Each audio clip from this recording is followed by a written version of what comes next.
really challenges our most fundamental understanding of gravity and space-time itself. It really does. For most of us, gravity feels, well, fundamental.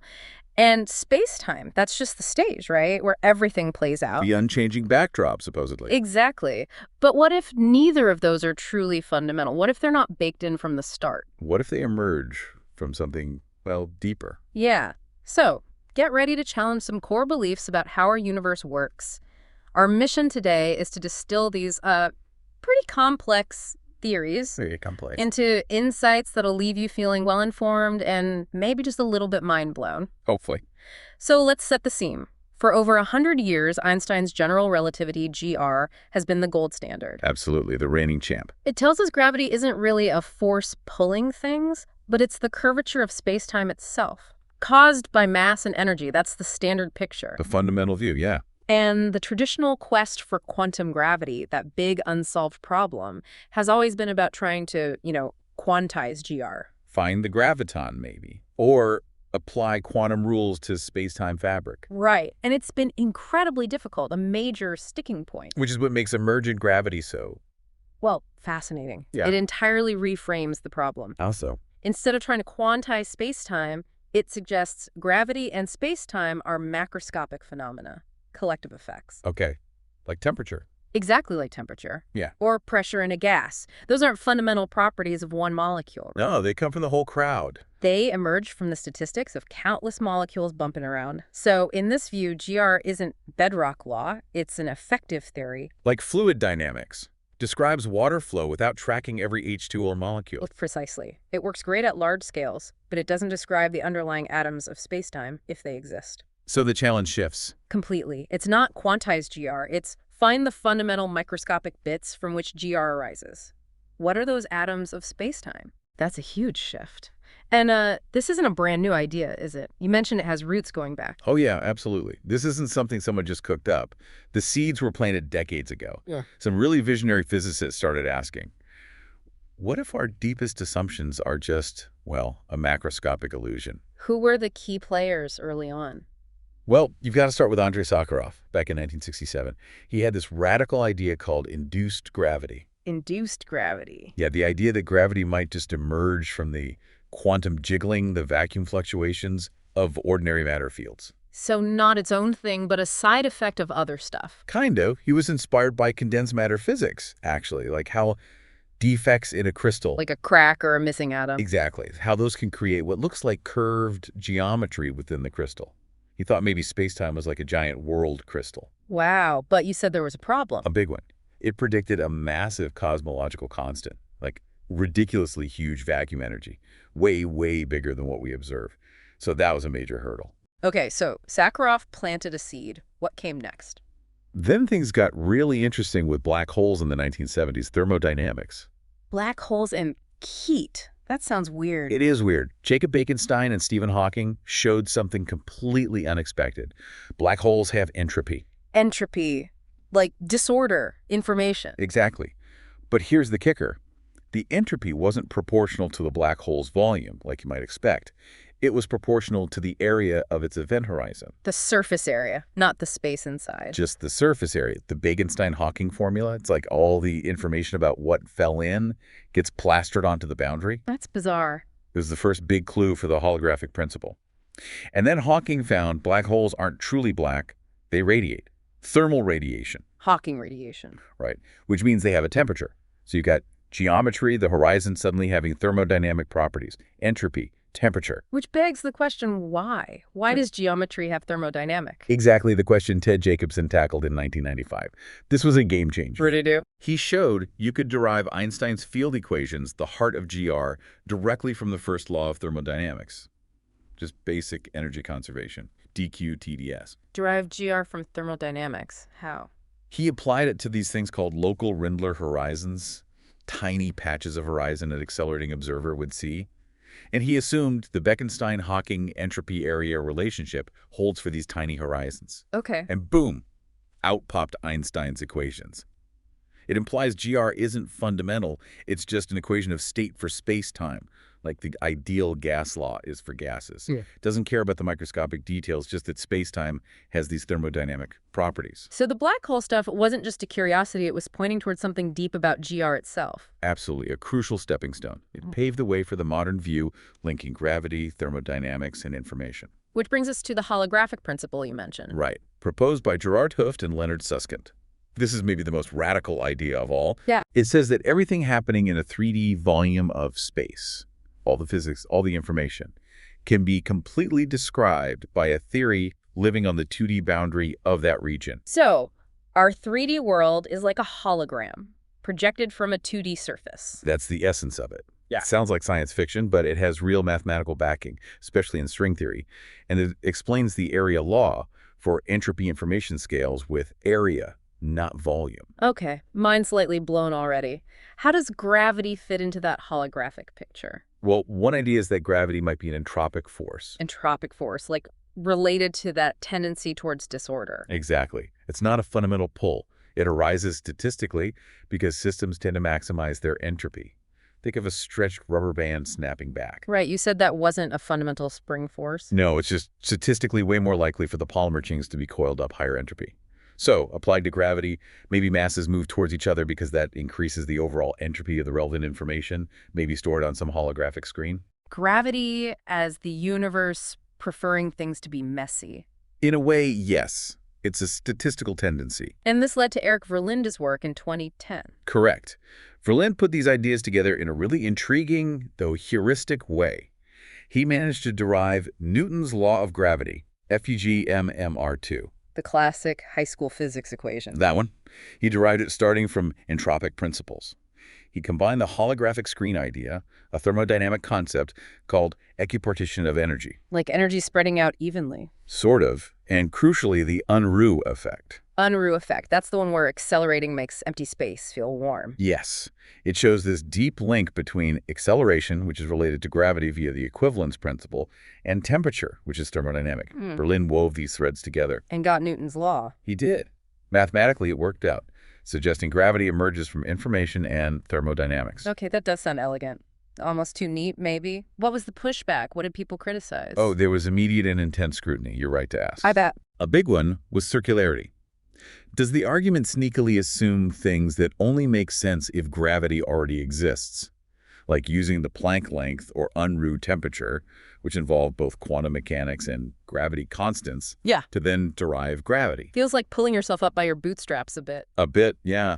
Some physicists felt it was rearranging known relationships rather than truly deriving gravity from scratch. What else? Generalization was tough. People like Matt Visser pointed out that extending it beyond a single mass to dynamic situations got really messy. How so? It seemed to require weird things like maybe infinite heat baths nearby or predicted frictional forces, dissipative effects. But gravity isn't frictional. Planets orbit without slowing down. Exactly. Gravity is famously conservative. Entropic forces are usually dissipative. That's a major tension.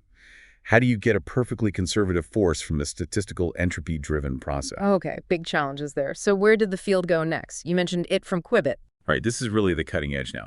Moving beyond thermodynamics to quantum information, the idea that space-time itself is woven from quantum entanglement. Entanglement, that spooky connection Einstein talked about. The very same. And the key evidence, or at least strong theoretical support, comes from the add-SCFT correspondence in string theory. Okay, break that down. Add SCFT. It's a duality, like two different languages describing the same thing. It links a theory of gravity in a specific kind of negatively curved space-time anti-de Sitter space, or ADS, to a completely different theory, a quantum field theory, CFT, living on the boundary of that space, a theory without gravity. So gravity in the bulk is equivalent to a non-gravity theory on the edge. In this specific setup, yes. And within ADA-CFT, there's the Ryu-Takayanagi formula. This is huge. Why? What does it say? It says the amount of quantum entanglement between different parts of the boundary theory Well, non-gravity part. is equal to the area of a certain minimal surface in the bulk gravitational spacetime. Wait, entanglement equals area. Directly. It gives a concrete quantum information origin for the Bekenstein-Hawking entropy area law we talked about for black holes.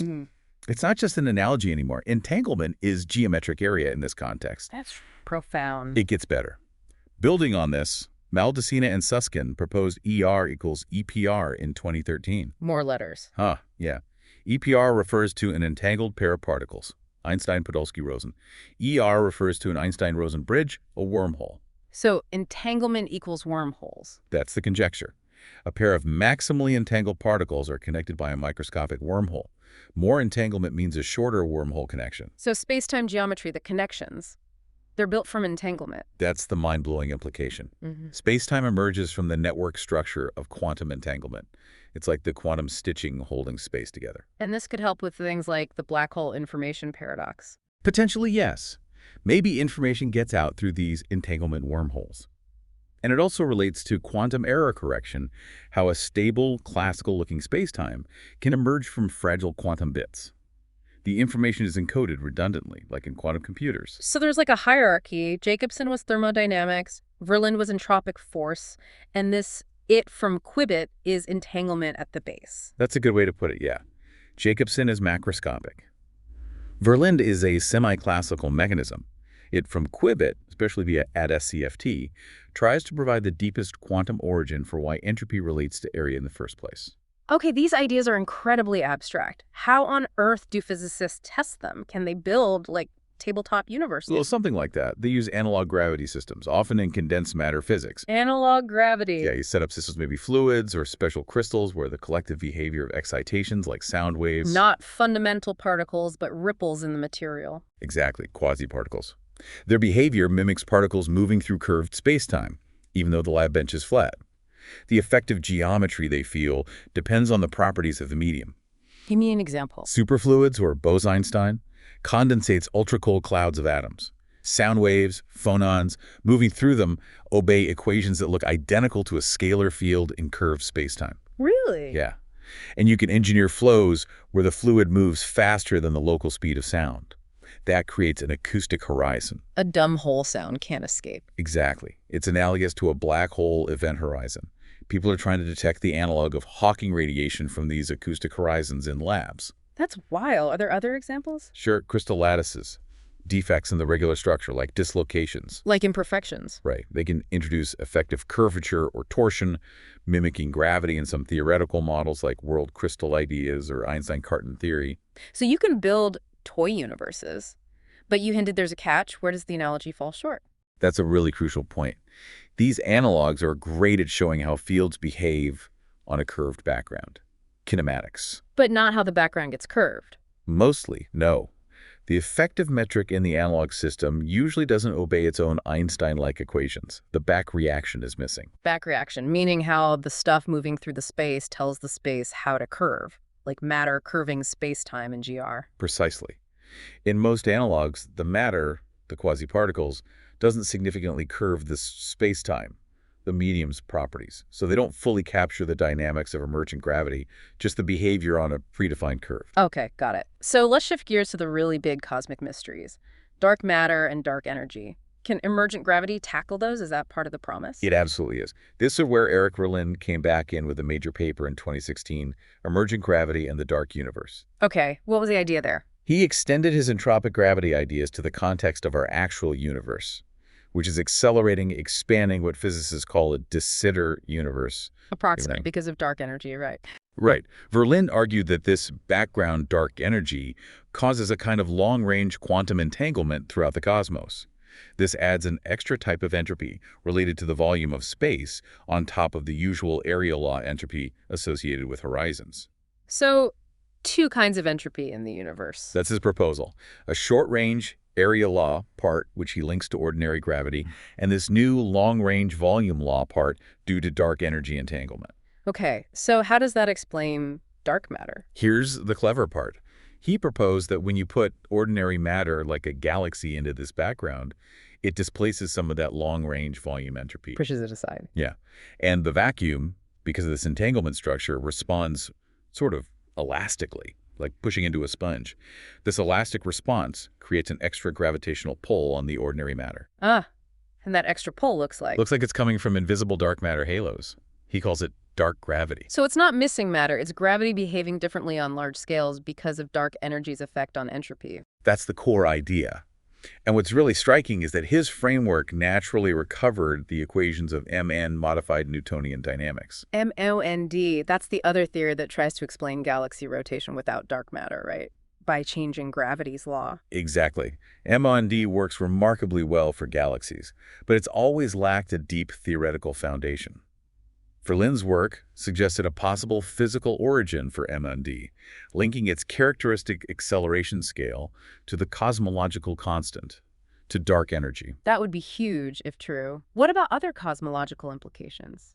Well, it hints that maybe the Big Bang singularity isn't real. Maybe it's just GR breaking down. In an emergent picture, gravity might have sort of condensed or crystallized as the universe cooled and expanded, perhaps from some earlier non-geometric, purely quantum information state. Wow. Fundamentally rethinking the start of everything. And dark matter. That's ambitious. What was the reaction to that paper? People must have jumped on testing it. They definitely did. It caused a huge stir. But, I'm noticing a potential tension here myself.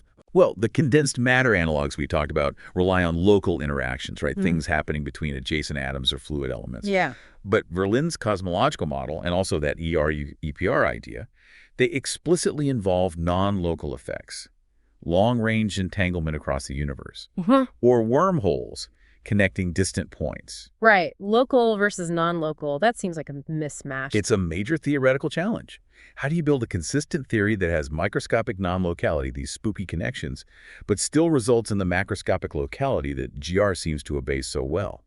Our everyday experience is local. So the simple fluid analogies might be missing something crucial. They might be.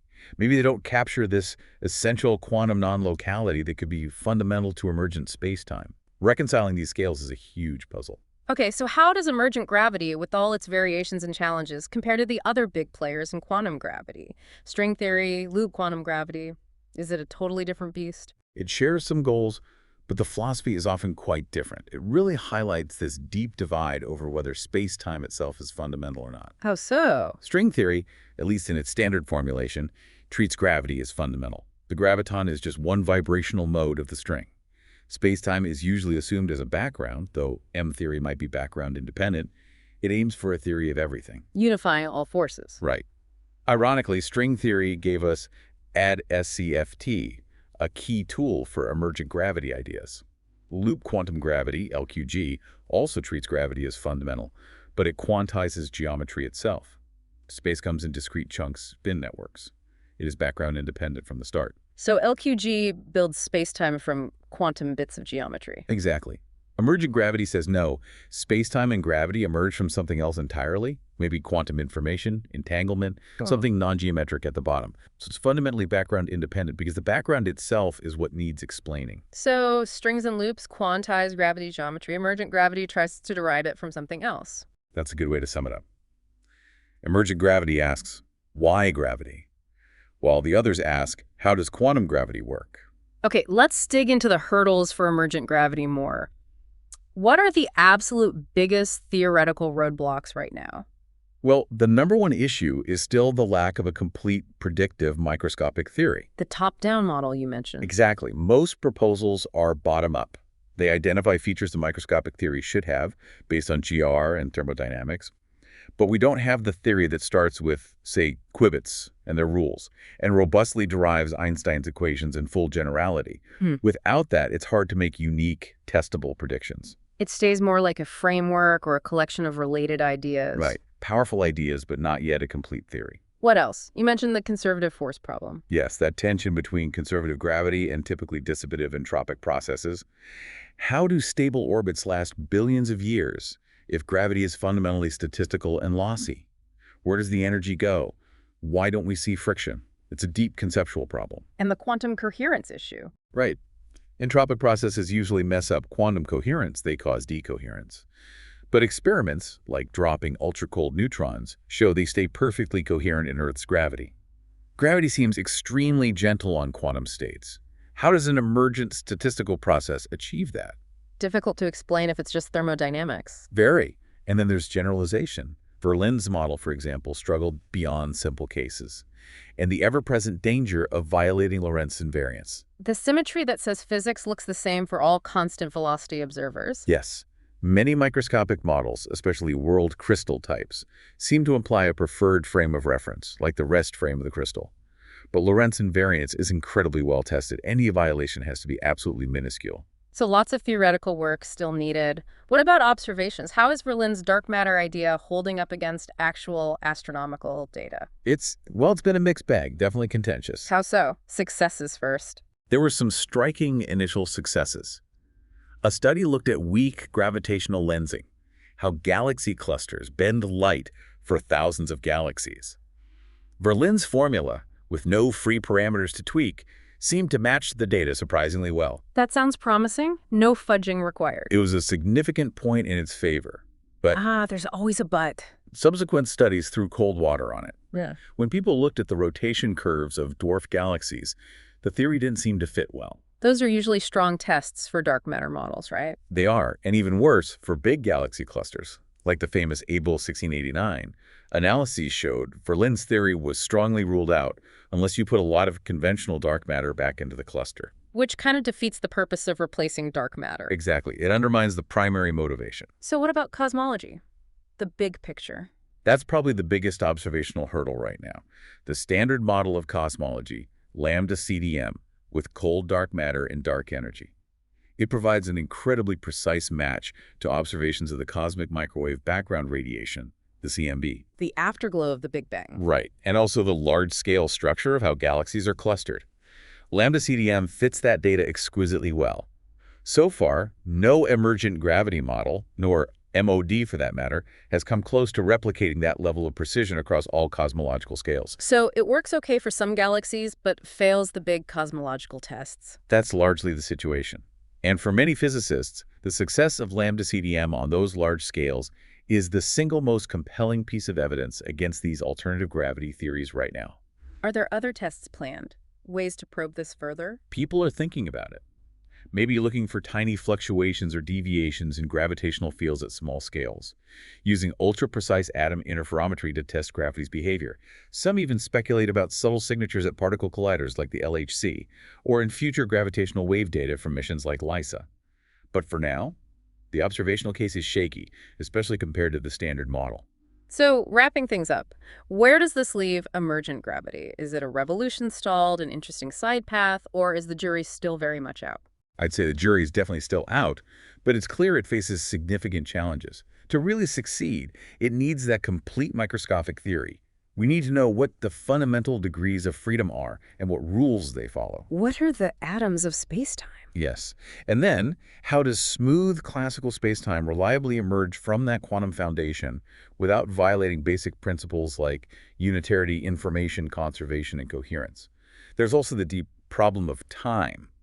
If time itself emerges, what does that even mean for dynamics and our perception of flow? And adapting tools like ADS-CFT to our actual universe. That's another big one. ADS space is mathematically convenient, but it's not our universe, which seems closer to de Sitter space, positive curvature from dark energy. Making holography work for de Sitter space is a major ongoing effort. So if you had to summarize the pros and cons right now. Okay. Strengths. It offers potentially beautiful explanations for black hole thermodynamics, maybe solves the information paradox. It reframes dark matter energy as potentially being about gravity itself. And the connections it makes between gravity, thermodynamics, quantum information are incredibly deep and stimulating. It forces us to think differently. And the weaknesses. Highly speculative, still largely incomplete. Many models are heuristic, not fully rigorous. Significant theoretical challenges remain, like the conservative force problem and Lorentz invariance. And crucially, the observational evidence, especially cosmologically, is mixed at best, often contradictory, and currently can't compete with the standard lambda CDM model's precision. It really feels like emergent gravity has permanently changed the conversation, though. Even if specific models don't pan out, the idea that space-time might not be fundamental. That seems powerful. I completely agree. It's shifted the landscape. Questioning the fundamentality of geometry, linking it to thermodynamics and information, those insights are likely here to stay, whatever the final theory looks like. It's forced physicists to confront deeper questions about reality. So whether it grows into a full theory, or its ideas get woven into something even grander, that's one of the big questions for physics this century. Absolutely. It leaves us with a final thought maybe for you listening. What stands out to you? Could the smooth, continuous reality we perceive really be just a grand illusion, a statistical average of something far stranger, far more quantum and informational underneath? How profound would that shift in understanding truly be?